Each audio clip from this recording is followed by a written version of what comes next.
Friends, good evening friends. मेरा नाम प्रदीप कुमार और मैं आपका बहुत स्वागत करता हूं अपने यूट्यूब चैनल मात्र छाया जीएस एकेडमी में। फ्रेंड्स, जैसे हमने बात की थी, बहुत सारे टॉपिक हैं जो हमने हिस्ट्री का भी पढ़ चुके हैं और यूपी स्पेशल पढ़ चुके, कॉन्स्टिट्यूशन पढ़ चुके। अब बात करें तो ज्योग्राफी की जान कहा जाए या रीढ़ की हड्डी कहा जाए, आज यहाँ से टॉपिक जो है स्टार्ट हो रहा है। तो आज जो हम टॉपिक बात करेंगे वो बात करेंगे गंगा नदी की। तो ज्योग्राफी में रिवर सिस्टम बहुत इंपॉर्टेंट है और कहीं ना कहीं जो क्वेश्चन बनते हैं सबसे ज़्यादा इन्हीं से बनते हैं। हम हर नदी को जो है एक एक करके पढ़ेंगे और कहीं ना कहीं जो है अगर ज़्यादा भी होती है क्लास है तो भी करेंगे, लेकिन डिटेल के साथ पढ़ेंगे और इसी से हैं बहुत सारी चीज़ें हैं जो कंप्लीट होती चली जाएंगी। और कहीं ना कहीं अब साइंस से स्टार्ट करनी थी, आज पीडीएफ नहीं कंप्लीट कर पाए, तो आपको जो साइंस है मैं नेक्स्ट टाइम शायद क्लास में आपको साइंस मिल सकती है। और जब हम बात करेंगे क्वेश्चन आंसरों की, तो नदी जो हमें पढ़नी है कम से कम वो 30 नदियाँ पढ़नी हैं। हम सारी नदियाँ ख़त्म करने के बाद जो इसकी पीडीएफ 2 कंप्लीट करेंगे। हम 100 क्वेश्चन इसके कंप्लीट, 100 नहीं तो 50 करेंगे तो 2 पीडीएफ होंगी। अगर 100 होंगे तो हमारी 4 होगी और ये बहुत अच्छे तरीके से पढ़ेंगे और सारी चीज़ें हैं जो कंप्लीट करेंगे। तो एक बार फिर से फ्रेंड्स, अगर जो आपने मेरा चैनल सब्सक्राइब नहीं किया है तो please like share and subscribe friends, और थैंक्स फ्रेंड। तो बात करते हैं, पहले अगर जो मैं बात करूं, मात्र छाया जीएस एकेडमी से आप जुड़े हुए हैं और देखने के लिए आपका बहुत धन्यवाद। फिर एक बार वही जरूरी सूचना फ्रेंड्स, मात्र छाया जीएस एकेडमी चैनल का नाम है। और बात करें अगर जो आप मुझसे इंस्टाग्राम से जुड़ना चाहते हैं तो फ्रेंड्स इंस्टाग्राम में मात्र छाया @ और 33 डालेंगे, मात्र छाया GS @33 डालेंगे, सर्च करेंगे तो मैं आपको इंस्टाग्राम में मिल जाऊंगा। या फिर आप टेलीग्राम से मुझसे जुड़ना चाहते हैं तो मात्र छाया GS सर्च करेंगे तो आप मुझसे टेलीग्राम से जुड़ सकते हैं। और अगर जो आप पीडीएफ आपको पानी है थ्योरी की है या एसटी की पीडीएफ है, सारी टेलीग्राम में डली हुई हैं।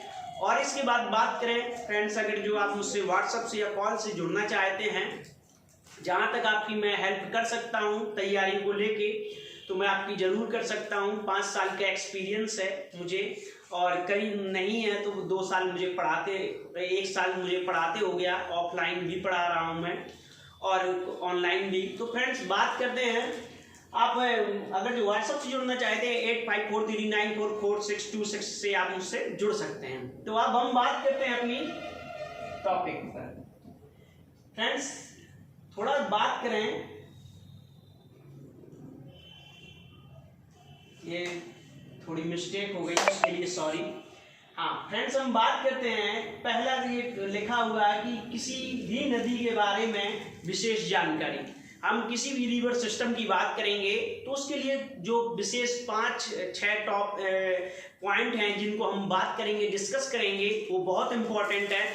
हर नदी के लिए ये इम्पोर्टेंट होता है कि बात इसमें लिखा है, पहला नंबर है कि उद्गम स्थल कहाँ पर है। किसी नदी की अगर जो क्वेश्चन बनता है तो वो पूछता है कि जैसे कोई भी नदी है, कावेरी नदी है, इसका उद्गम स्थल कहाँ है। तो जैसे कावेरी नदी का उद्गम स्थल ब्रह्मगिरी की पहाड़ियाँ हैं। तो ऐसे अगर जो पूछता है गोदावरी नदी का क्या है तो त्रिवेंकेश्वर है। तो ऐसे कुछ पूछता है तो हमको उद्गम स्थल हो गया। बात करते समापन स्थल, नदी कहीं से शुरुआत होती है, उद्गम होती है, तो उसका समापन कहाँ होता है, हमको ये भी जो है पता होना चाहिए। फिर इसके बाद फ्रेंड्स कुछ ये पॉइंट थर्ड है, पॉइंट थर्ड की बात करें तो ये पूछ रहा है कि सहायक नदी। तो कोई भी रिवर सिस्टम, कोई भी नदी हम पढ़ेंगे तो उसकी हमको सहायक नदी हैं जो बहुत इंपॉर्टेंट है, हमको बात करनी है।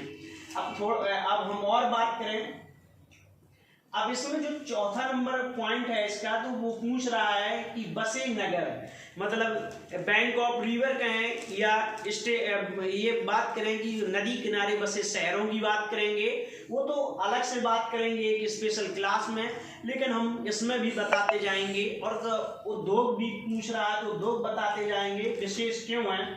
और जल विद्युत परियोजना पूछ रहा है। और फ्रेंड्स जो लास्ट पॉइंट है हमारा, लास्ट पॉइंट है जल विवाद। अब जल विवाद फ्रेंड्स इसलिए इंपॉर्टेंट है, कहीं ना कहीं जो क्वेश्चन पूछता रहता है, एक बहुत ज्यादा पूछता है, तो कावेरी नदी का जल विवाद पूछता है कि मुख्यतः किन दो राज्यों के बीच है, तो वो कर्नाटक तमिलनाडु के बीच है। अगर जो ओवरऑल पूछता है कावेरी नदी का विवाद जो कितने राज्यों के बीच है, तो वो फ्रेंड्स 4 है। अब बात करें कैसे, तो एक कावेरी का है, और कावेरी का कर्नाटक, तमिलनाडु, आंध्र प्रदेश और पुडुचेरी का है। ठीक है फ्रेंड्स, तो ये हम बात हो गई विवादों की हो गई। अब यहां से हमारी जो है, अब बात करते हैं, जो हमको बात करना है गंगा नदी के, आज इतिहास की बात थोड़ा सा करें। अब बात करेंगे गंगा नदी, जो हमारा टॉपिक है जिसके लिए हम लोग जुड़े हुए हैं, तो यहाँ से नदी स्टार्ट होती है। तो हम थोड़ा सा पहले बात करें। अब देखो इसमें लिखा है, जो गंगा नदी में आपको पता है कि कुंभ संगम होता है। कुंभ का संगम अगर जो पूछ ले गंगा नदी में कहाँ पर होता है, तो गंगा नदी में 2 जगह पे होता है। एक देवप्रयाग में होता है, देवप्रयाग हरिद्वार में है जहाँ पे कुंभ का आयोजन होता है। तो वो भी भागीरथी और अलकनंदा नदी जब मिलते हैं तो वहीं से गंगा नदी शुरुआत होती है। और फिर एक और जो है इलाहाबाद कहें या प्रयागराज कहें, जहाँ पर कुंभ मेला का आयोजन होता है। और कुंभ का मतलब होता है घड़ा, घड़ा का मतलब है जहाँ पर पानी बहुत सारा एकत्र हो सारी नदियों का, तो वहाँ पर जो है। अब बात करते हैं फ्रेंड्स, अब क्वेश्चन यहाँ से स्टार्ट होता है कि अभी पूछ ले कि स्वतंत्रता से पहले गंगा नदी को सफाई करने के लिए किसी ने अभियान चलाया, या बात करें कि सफाई के लिए योजना बनाई, तो वो थे 5 बार एम आता है इनके नाम पे, महामना मदन मोहन मालवीय। ये बहुत बड़ी उपलब्धि है, जिनका जन्म जो है फ्रेंड्स बात करें तो प्रयागराज में हुआ, बहुत महान। फिर उनकी बात हम अलग करेंगे, ज़्यादा इसी डिटेल में नहीं। अब बात करते हैं, कभी पूछ ले कि ऋग्वेद में गंगा का उल्लेख कितनी बार है। कई बार पूछता है कि कौन सी नदी का सबसे ज़्यादा बार है, तो सरस्वती का है, ऐसे पूछता है।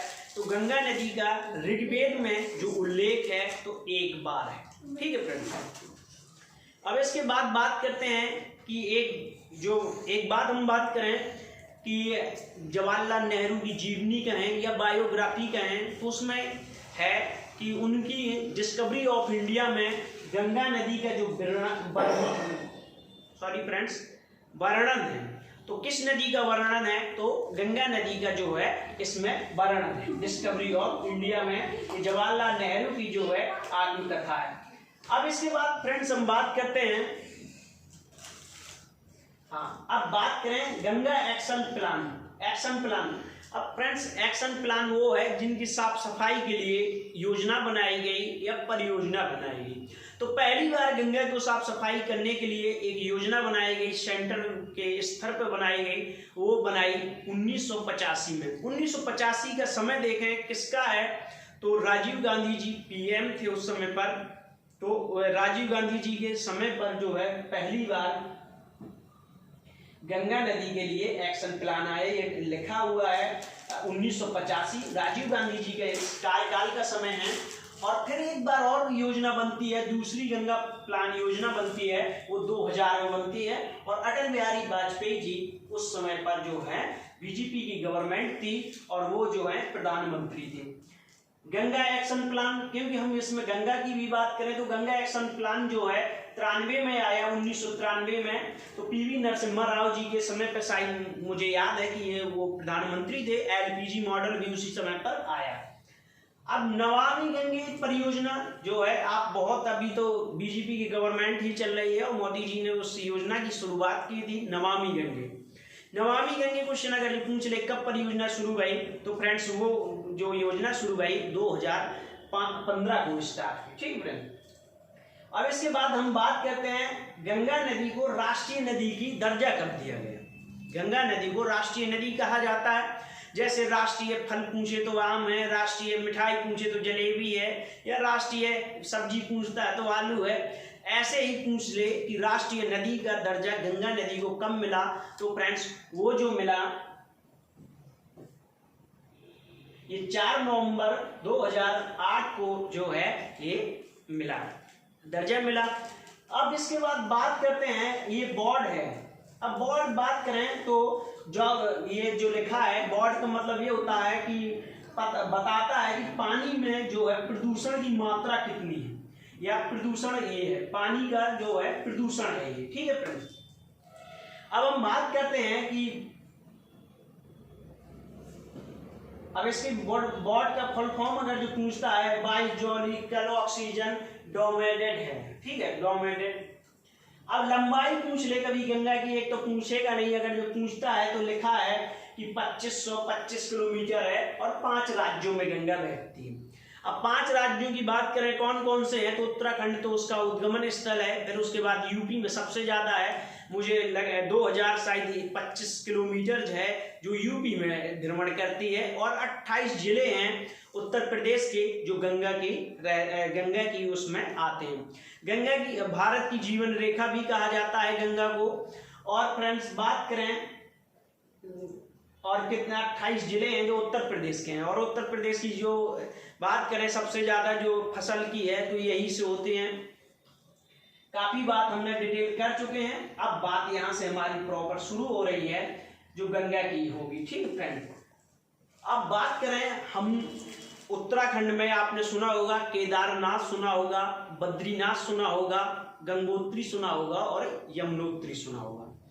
तो बात करें अगर जो केदारनाथ की तो बहुत अच्छी तरह जानते होंगे, जो मतलब इसलिए जानते होंगे क्योंकि कहीं ना कहीं केदारनाथ मुझे याद है सुशांत सिंह राजपूत की मूवी आई थी, सुशांत सिंह राजपूत की मूवी आई थी और उस समय केदारनाथ की जो है बात की गई थी। फिर इसके बाद देखो यहीं से क्वेश्चन बनता है कि बद्रीनाथ केदारनाथ जो है बद्रीनाथ की किस दिशा में है। अब दिशा कभी पूछ ले तो आप यहां से क्लियर कर सकते हैं कि बद्रीनाथ जो है पूरब में है और पश्चिम की तरफ जो है केदारनाथ है, और फिर इसके बाद गंगोत्री है और गंगोत्री के बाद यमुनोत्री है। ठीक है फ्रेंड, अभी यमुनोत्री की बात है हम जो दूसरे पेज में कर रहे हैं। तो यहीं से अब एक नदी जो है यहाँ से जो है बद्रीनाथ से निकलती है, और ऊपर की हम बात करें तो फ्रेंड्स ये जो पूरे का पूरा जो है क्या है, हिमालय है। आपको पता है कि उत्तराखंड जो है हिमालय की रीजन में आता है और शिवालिक पहाड़ियां जो है वहां पर हैं, तो हिमालय का ऊपर का ये पार्ट है। अब बात करते हैं फ्रेंड्स, एक पहले बात करें बद्रीनाथ की। बद्रीनाथ से और बद्रीनाथ के ऊपर से ही पहाड़ियों से एक नदी है जो निकलती है। अब नदी का नाम है अलकनंदा। एक नदी का जो स्टार्टिंग होती है वो अलकनंदा होती है। अब फ्रेंड्स अलकनंदा की बात करें तो अलकनंदा थोड़ा सा आगे चलेगी, अलकनंदा बद्रीनाथ से थोड़ा सा आगे चलेगी, और उसके बाद जो है अब थोड़ा दाएं बाएं जो है फ्रेंड्स, यहाँ पर बाएं लिखा हुआ है और नीचे जो है थोड़ी पीडीएफ में नहीं आ पाया तो दाएं लिखा हुआ है। अब दाएं बाएं इसलिए इंपॉर्टेंट है, कभी कभार पूछने लगता है। ये आ गया फ्रेंड्स, दाएं आ गया। अब कभी कभार इसलिए फ्रेंड्स पूछने लगता है कि जब नदी जैसे जिस रिवर में बह रही है हम वहां पर खड़े हो जाएं तो हमको वहां से पता चल सकता है कि नदी का दाएं स्थल कौन सा है और बाएं स्थल कौन सा है।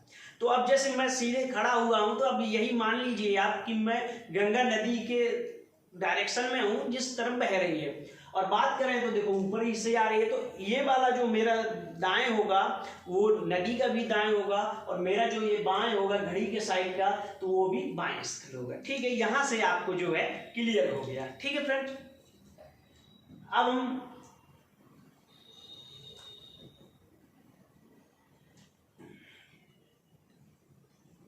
हाँ अभी फ्रेंड्स इसी की बात करनी है। अब मैं बात करूं इसी की, तो अब यहां से जो है बद्रीनाथ की बात करते हैं। बद्रीनाथ से अलकनंदा नदी निकलती है, और पूछ ले कि सबसे पहली नदी जो है अलकनंदा में जो प्रवेश करती है या मिलती है, संगम होता है। तो बात करते हैं एक जो है धौली गंगा। धौली गंगा नदी जो है बाएं से आती है और अलकनंदा में आके मिल जाती है। ठीक है फ्रेंड्स,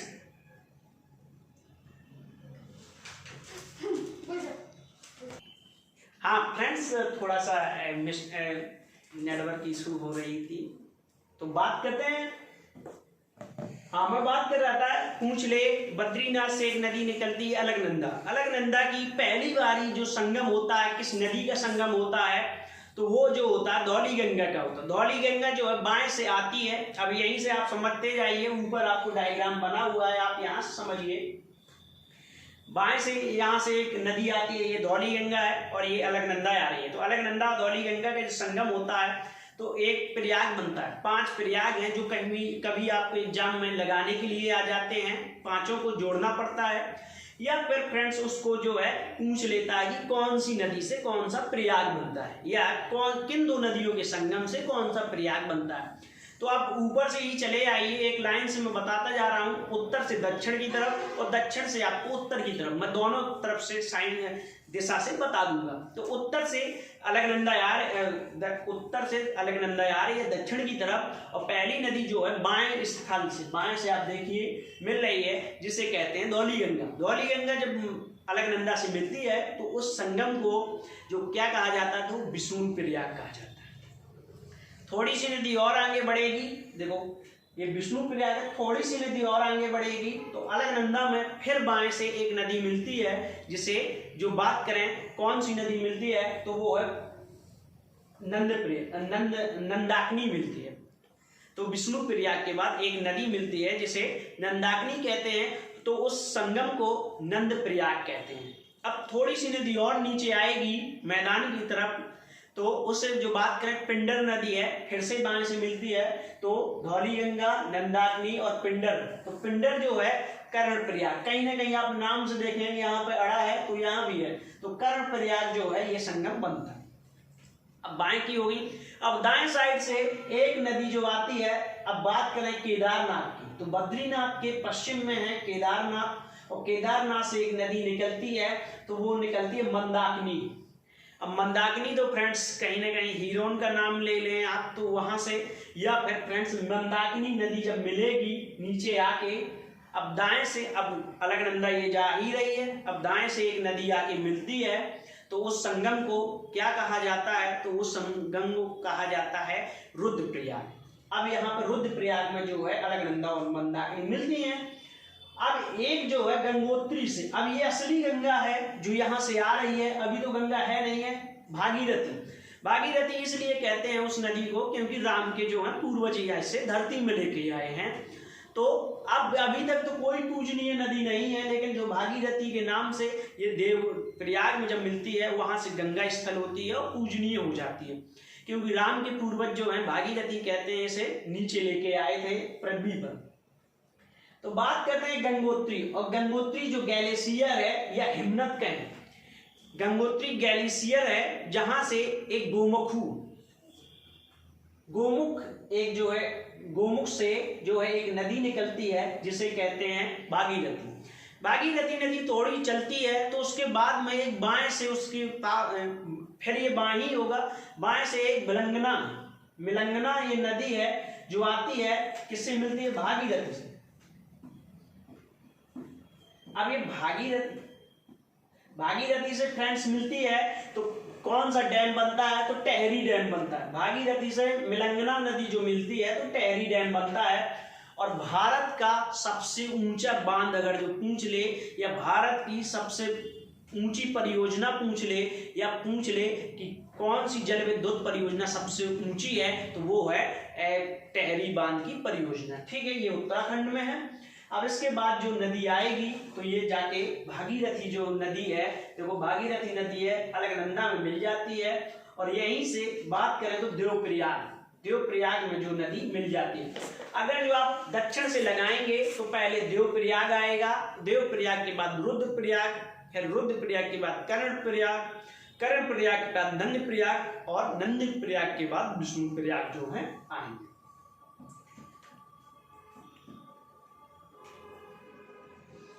तो अब फ्रेंड्स जो है, अब यहाँ तक बात हो गई, तो अब जो है हम बात करेंगे पृथ्वी की। अब थोड़े फ्रेंड्स ऊंचाई से कहें तो ऊंचे पर्वतों से अब गंगा नदी जो है मैदान में आती है।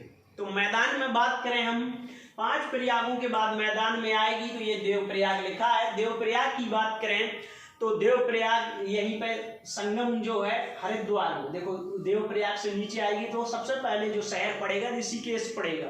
ऋषिकेश उत्तराखंड में है, फिर उसके बाद नीचे है हरिद्वार, हरिद्वार में ही संगम लगता है, और बात करें जो पतंजलि के जो उत्पाद बनते हैं तो पतंजलि का केयर जो है हरिद्वार में। फिर उसके बाद जो गंगा नदी है थोड़ी सी और नीचे आएगी तो एक फर्रुखाबाद है। फर्रुखाबाद जो उत्तर प्रदेश का है, वो गंगा नदी का जो प्रवेश जो अगर जो पूछ ले भारत में, सॉरी फ्रेंड, गंगा नदी का उत्तर प्रदेश में अगर जो प्रवेश पूछता है कि कौन सा है तो बहराइच है, जो है फ्रेंड्स यहाँ पे सहारनपुर के बगल में जिला है, मुझे शायद बहराइच है या फिर कोई ऐसे ही नाम है, अभी आता है तो मैं बताता हूँ आपको, जो जहाँ से है प्रवेश करती है और निकलती तो पता है कि जो है ये जो इसका जो निकलना जो नदी जो है बाहर निकलती है तो वो निकलती है बलिया से। फ्रेंड्स मैं बात कर रहा था कि अगर जो पूछ ले उत्तर प्रदेश में गंगा नदी प्रवेश कहाँ करती है तो बिजनौर में करती है, और बिजनौर के बाद अगर जो सबसे पूछ ले कि कहाँ से निकलती है बाहर तो वो निकलती है बलिया से। तो बिजनौर जो है बात करते हैं बिजनौर से, बिजनौर कोई ज़्यादा खास नहीं है। उसके बाद जो है उत्तर प्रदेश का जो है फर्रुखाबाद, फर्रुखाबाद जो पूछ ले किस चीज़ के लिए ज़्यादा फेमस है तो आलू उत्पादन के लिए फेमस है। और फर्रुखाबाद की बात करें तो जो है कालीन जो है फर्रुखाबाद की फेमस है, ठीक है। और यमुना नदी की बात करेंगे, यमुना नदी का प्रवेश पूछ ले उत्तर प्रदेश में कहाँ है तो वो है सहारनपुर, ठीक है फ्रेंड। अब फर्रुखाबाद के बाद में अब बात करते हैं गंगा नदी की। अब फिर से दाएं बाएं हैं तो फ्रेंड्स वैसे ही ये डायरेक्शन, एक बार जो बात हो गई तो वही होगी कि ये वाली जो घड़ी के साइड का आपको देखना है तो ये दाएं है, और नीचे का देखेंगे तो सॉरी फ्रेंड्स ये वाला बाएं होगा और नीचे का दाएं होगा, ठीक है। वही चलेगी, डायरेक्शन कुछ नहीं चेंज होना, ऊपर से जहां से आ रही है अलकनंदा और जहां तक ये चली जाएगी तो वही जो है आपको जो है डायरेक्शन जो है बाएं ही चलेगी और ये वाली दाएं चलेगी। तो आज हम बात करेंगे बाएं साइड से जो नदियां हैं जो मिल रही हैं, किसमें, गंगा में मिल रही हैं, कहाँ पे संगम हो रहा है और किस जगह पे हो रहा है, तो हम बात करेंगे इतनी इम्पोर्टेंट, ठीक है। फिर उसके बाद देखते हैं कि ज्यादा बड़ी क्लास भी नहीं करके। तो पहली नदी जो है उत्तर प्रदेश में अगर जो गंगा नदी से मिलती है तो वो मिलती है रामगंगा, और रामगंगा की उद्गमन स्थल अगर जो पूछ ले कहाँ पर है तो नैनीताल में है। और नैनीताल कहाँ पर है तो आपको पता है कि हिल स्टेशन है और जो उत्तराखंड में है, ठीक है। उत्तराखंड से नदी निकलती है, जिसे बात करें उस नदी का नाम है रामगंगा, और रामगंगा नदी जो है थोड़ी सी आती है मुरादाबाद। और मुरादाबाद बात करें तो फ्रेंड्स ये जो है पीतल उद्योग के लिए है, घुंघरू है, घंटी है, मूर्ति है, जितने भी पीतल के बर्तन बनाए जाते हैं उत्तर प्रदेश में तो मुरादाबाद फेमस है। फिर उसके बाद मुरादाबाद से थोड़ी सी आगे जब नदी चलती है तो वो आती है बरेली। अब बरेली किस लिए फेमस है तो फ्रेंड्स वो झुमका तो पता ही, चलो बात करते हैं। बरेली जो है सबसे ठंडा प्रदेश है और 1857 की क्रांति में जो है खान बहादुर खान यहीं से लड़े थे। और बरेली की बात करें तो बरेली सबसे ठंडा प्रदेश है, सॉरी सबसे ठंडा जिला है। और बरेली की बात करें तो पशु अनुसंधान केंद्र जो पूछ ले कहाँ पर है तो यहीं पर है, उत्तर प्रदेश का पशु अनुसंधान केंद्र कहाँ है तो बरेली में। और बरेली की बात करें किस उत्पादन के लिए है, उद्योग के लिए तो माचिस के लिए या दिया सलाई के लिए जो है फेमस है। अब बरेली से जब ये रामगंगा थोड़ी आती है तो एक कन्नौज में है जो रामगंगा नदी कन्नौज में आके गंगा नदी से मिल जाती है। और कन्नौज की बात करें तो ये इत्र के लिए फेमस है, ठीक है। कानपुर से बगल में देखेंगे तो कन्नौज है जो इत्र के लिए फेमस है, ठीक है। और कन्नौज का तो इतिहास है जो फिर बाद में बात करेंगे, ज्यादा डिटेल नहीं करते। फिर इसके बाद में बात करें कन्नौज के बाद में कानपुर, गंगा नदी जहां से निकलती है और जहां तक खत्म होती है। कानपुर कितना बड़ा कोई शहर जो है इंडस्ट्रीज एरिया इसमें नदी में नहीं है, और कानपुर ही नदी गंगा नदी कानपुर से ही जो है यहीं से प्रदूषित होना शुरू होती है। और सबसे ज्यादा कानपुर से वाराणसी के बीच में सबसे ज्यादा प्रदूषित होती है, ठीक है। अब बात करें कानपुर की ज्यादा क्या बात करना है, एक स्थल है लौकुश। अगर प्रभु श्री राम के दो पुत्र थे लौकुश, इनका जन्म कहाँ हुआ तो इनका जन्म है बिठौर में हुआ। और बिठौर की बात करें तो बिठौर जो है गंगा नदी के किनारे है, कानपुर में है। और 1857 की जो क्रांति की स्टार्टिंग हुई थी वो भी वहीं से हुई थी, ठीक है।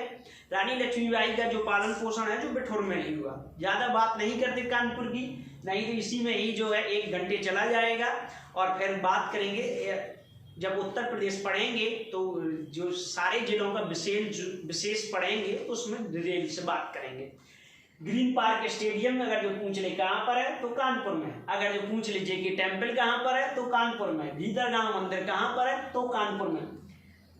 बात करेंगे इंडियन नेशनल कांग्रेस की है जो 1925 में अधिवेशन कहाँ पर हुआ तो कानपुर में। थोड़ा आगे चलते हैं, बात करें प्रयागराज। कानपुर के बाद में अगर जो कोई वो पढ़ता है तो प्रयागराज। अब प्रयागराज बात करें तो संगम होना चाहिए यमुना नदी का।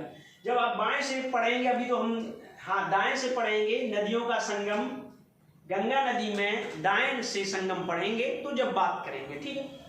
प्रयागराज की बात करें तो उत्तर प्रदेश की जो न्यायालय खंड कहाँ पर है या उत्तर प्रदेश की न्यायालय नगरी पूछ ले तो जो है प्रयागराज में। प्रयागराज की बात करें तो संगम है और कुंभ का आयोजन होता है। अल्फ्रेड पार्क पूछ ले जहाँ पे चंद्रशेखर आजाद जी ने अपने आप को गोली मार ली थी तो वो यहीं पर है।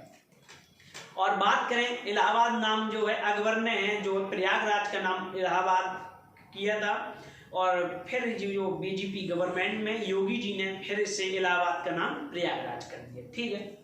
अब बात करते हैं हम मिर्जापुर की। अब मिर्जापुर की जो बात करें तो मिर्जापुर में है चुर्क और चुनार। यहाँ पे सीमेंट का काम होता है और मिर्जापुर चुर्क चुनार है, सीमेंट का काम होता है। अब इसके बाद में बात करते हैं, एक बाएं से फिर नदी आएगी जो गंगा में आके मिल जाएगी। अब उस नदी की बात करें तो वो नदी है, एक है गोमती नदी। अब गोमती नदी की बात करें, आप अगर जो लखनऊ में हैं तो आपको तो गोमती नदी बताना ही नहीं है क्योंकि रोज देखते होंगे। गोमती नदी का उद्गमन पूछता है कहाँ से है तो पीलीभीत एक जो है उत्तर प्रदेश का जिला है और यहीं से जो है फूलर झील है जहाँ से गोमती नदी निकलती है। इसीलिए गोमती में ज़्यादा पानी नहीं होता है क्योंकि ये झील से निकली है, ठीक है। पानी की कमी इसीलिए गोमती में हमेशा रहती है। अब गोमती की बात करें, अगर जो पीलीभीत से निकलती है फिर उसके बाद में अगर जो कोई शहर पड़ता है तो वो पड़ता है लखनऊ। अब लखनऊ की बात करें तो इसे नवाबों का शहर कहते हैं, बागों का शहर कहते हैं और जो है तहजीब की शहर कहते हैं। और अगर जो पूछ ले कि लखनऊ जो है गोमती नदी के किस किनारे बसा है, बाएं की दाएं, तो दाएं बसा है। अगर जो आपने इमामबाड़ा देखा होगा तो इमामबाड़ा पहले पड़ जाएगा फिर बाद में आपको गोमती नदी पड़ेगी। चलो, और भी अगर जो पूछ ले कि औषधीय अनुसंधान केंद्र, सेंट्रल या केंद्रीय औषधीय अनुसंधान केंद्र तो लखनऊ में है। विश्व अनुसंधान केंद्र पूछ ले तो लखनऊ में है। और फिर ज़्यादा डिटेल नहीं बात करते हैं, नहीं तो समय इसी में चला जाएगा। फिर इसके बाद सुल्तानपुर, लखनऊ के बाद अगर जो कोई शहर पड़ता है तो गोमती में सुल्तानपुर पड़ता है। और सुल्तानपुर की बात करें तो ओप्को की जो है यूरिया की फैक्ट्री वहीं पर लगी हुई है, ठीक है। अब उसके बाद में जो है जौनपुर को कहा जाता सिराजे हिंद। ईरान का शहर जो है सिराज है और उसी से जो है ईरान की तरह ही यहाँ पे जो है व्यवस्था थी तो इसे सिराजे हिंद कहा जाता। अटाला मस्जिद जो पूछ ले कहाँ पर है तो वो भी जौनपुर में है, ठीक है। तो अब बात करें फ्रेंड्स कि मैंने जौनपुर बता दिया, अटाला मस्जिद बता दी और जौनपुर जो है किसकी याद में बसा था तो जौना बचपन का नाम था। और जौनपुर जो है फिरोज शाह तुगलक ने मोहम्मद बिन तुगलक की याद में जो है ये शहर का जो है बसाया था, ठीक, इस शहर को बसाया था। बड़े चाचा के लड़का था और दादा के लड़के की बात करें, चाचा के लड़के ने जो है अपने बड़े भाई के नाम से ये जौनपुर शहर बसाया। और उन्होंने जो है 625 से या बात करें बहुत शहर जो हैं फिरोज शाह तुगलक ने बसाए, ठीक है। फिरोजाबाद है, फरीदाबाद है, बहुत सारे, ठीक है। अब इसके बाद में जौनपुर हो गया। तो अब बात करते हैं कि गोमती नदी गंगा नदी में कहाँ पर आके मिलती है तो गाजीपुर में। अब गाजीपुर की बात करें थोड़ा सा कि पूछ ले, अफीम की फैक्ट्री उत्तर प्रदेश में एकमात्र अफीम की जो फैक्ट्री है गाजीपुर में, ठीक है। और लॉर्ड कॉर्नवालिस सिविल सर्विस के जन्मदाता, लॉर्ड कॉर्नवालिस की मजार कहाँ पर है, तो गाजीपुर में, ठीक है।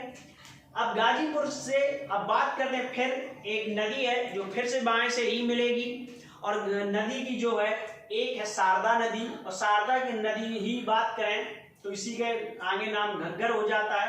और शारदा नदी के बात करें, एक ऊपर से नदी ये आ रही है और ये उत्तराखंड से आ रही है,